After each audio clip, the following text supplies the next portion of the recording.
High school cooking. Today we are going to introduce the flavors of fall while we are still learning about salsas. That's right, fall salsa equals Fallsa. Let's do it. First ingredient, parsnip, corn, bombs away, Honeycrisp apples, shredded. Hand squeeze apple juice, beautiful, heirloom tomatoes, and we're shredding some red pear here. Look at that red pear juice. Little diced Bosch pear going into it. All right, we got some leeks going in next. All right, we have some minced fig going in here.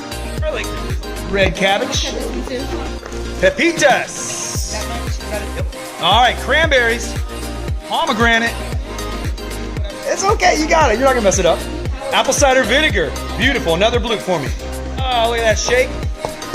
Okay, Fallsa is always a very polarizing salsa. Some people love it, some people hate it. The general consensus is that this class thought it was a little too sweet. Maybe we shouldn't have diced pears and juiced pears. Once they found out the true scope of the fig and everything entailed in it, they were a little disgusted by that. But it was a completely new experience for all the students, and that's the best thing I can possibly give them. High school cooking, signing out. See you guys next time.